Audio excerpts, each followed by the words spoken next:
بسم الله والحمد لله والصلاة والسلام على رسول الله، وبعد. باب تحريم الوصال في الصوم، وهو أن يصوم يومين أو أكثر ولا يأكل ولا يشرب بينهما.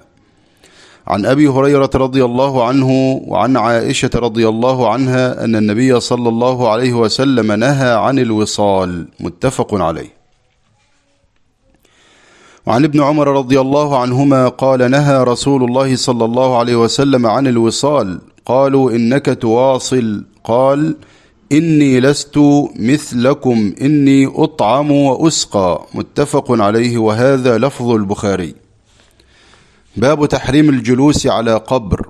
عن أبي هريرة رضي الله عنه قال: قال رسول الله صلى الله عليه وسلم: لأن يجلس أحدكم على جمرة فتحرق ثيابه فتخلص إلى جلده خير له من أن يجلس على قبر. رواه مسلم.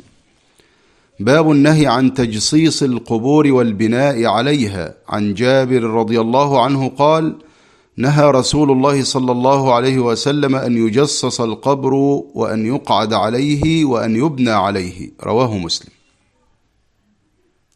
ومعنى الوصال أن يقرن الإنسان بين يومين في الصيام فلا يفطر بينهما، يعني يصوم 48 ساعة كاملة أو 72 ساعة. والله سبحانه وتعالى قد حدد الصيام في قوله: فالآن باشروهن وابتغوا ما كتب الله لكم وكلوا واشربوا حتى يتبين لكم الخيط الأبيض من الخيط الأسود من الفجر ثم أتموا الصيام إلى الليل. قال: ثم أتموا الصيام إلى الليل، فحدد الله ابتداء الصيام وانتهائه. وقال النبي صلى الله عليه وسلم: لا يزال الناس بخير ما عجلوا الفطرة. هذا هو المشروع، أن الإنسان يبادر بالفطور ولا يتأخر، ولا يحل له أن يواصل بين يومين، لأن النبي صلى الله عليه وسلم نهى عن ذلك. وقال: أيكم أراد أن يواصل فليواصل إلى السحر. فأذن النبي عليه الصلاة والسلام بالمواصلة، ولكن مش لليوم الثاني، لا، للسحر بس، يعني وليتسحر في آخر الليل. وبهذا تبين أن للصائم 3 حالات. الحالة الأولى أن يبادر بالإفطار بعد غروب الشمس مباشرة، وهذه هي السنة والأفضل والأكمل.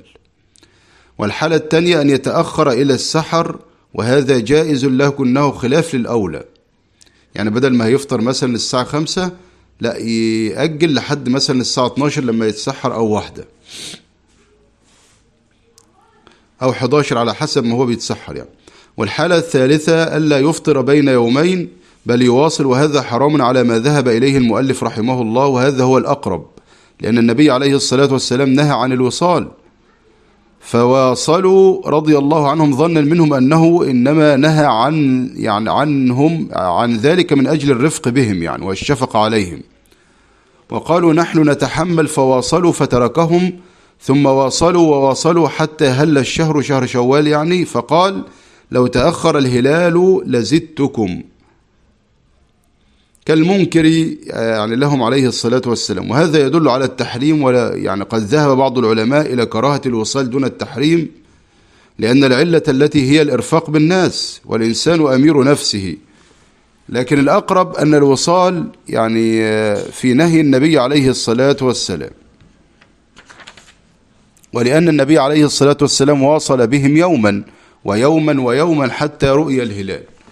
وقال: لو تأخر لزدتكم. وما يفعله بعض السلف كما يروى عن عبد الله بن الزبير رضي الله عنه أنه كان يواصل 15 يوما لا يفطر بينهما، فهذا اجتهاد منه وتأويل، ولكن الصواب ما دلت عليه السنة. ثم ذكر المؤلف رحمه الله تعالى في باب تحريم الجلوس على القبور، لأن القبر فيه إنسان مسلم محترم، وجلوسك عليه إهانة له. ولهذا قال النبي صلى الله عليه وسلم فيما رواه أبو هريرة: لأن يجلس أحدكم على جمرة فتحرق ثيابه فتخلص إلى جسده خير له من أن يجلس على القبر. وهذا يدل على التحريم، وأنه لا يجوز للإنسان أن يجلس على قبر المسلم. وإذا أراد أن يجلس فليجلس من وراء القبر، يجلس يعني يجعل القبر خلف ظهره أو عن يمينه أو شماله، وأما أن يجلس عليه فهذا حرام. ومثل ذلك الغلو في القبور، ولهذا نهى النبي صلى الله عليه وسلم أن يجصص القبر وأن يبنى عليه وأن يكتب عليه، لأن تجصيصه يعني التفخيم والتعظيم يؤدي إلى الشرك بالله عز وجل. يعني أنت ليه بتلون وليه بتعلي وليه بتحط رخام والكلام ده كله؟ ما الميت لو هو من أهل الجنة سينعم في قبره. وكذلك لا يجوز البناء على القبر، فالتجصيص حرام والبناء أشد حرمة، والكتابة عليه فيها تفصيل. الكتابة التي يراد بها إلا إثبات الاسم للدلالة على القبر فهذا لا بأس بها. يعني واحد مثلا خايف أو إنه ممكن ما يعرفش يوصل للقبر ده بعد كده فكتب عليه، مفيش مشكلة، لكن عارفه كويس ويعرف يوصل له وكتب عليه لا يجوز له ذلك. يعني وأما الكتابة التي تشبه ما كانوا يفعلونه في الجاهلية، يكتب اسم الشخص ويكتب الثناء عليه وأنه فعل كذا وكذا وغيره من المديح، وأن تكتب الأبيات، فهذا حرام. ومن هذا ما يفعله بعض الجهال، أنه يكتب على الحجر الموضوع على القبر سورة الفاتحة مثلا أو غيرها من الآيات، فكل هذا حرام. أو أنه بيكتب يا أيتها النفس المطمئنة وغير ذلك، هذا حرام. وعلى من رآه في المقبرة أن يزيل هذا الحجر، لأن هذا من المنكر الذي يجب تغييره، والله تعالى الموفق. وصلى الله على نبينا محمد وآله وسلم، وجزاكم الله خيرا، والسلام عليكم ورحمة الله وبركاته.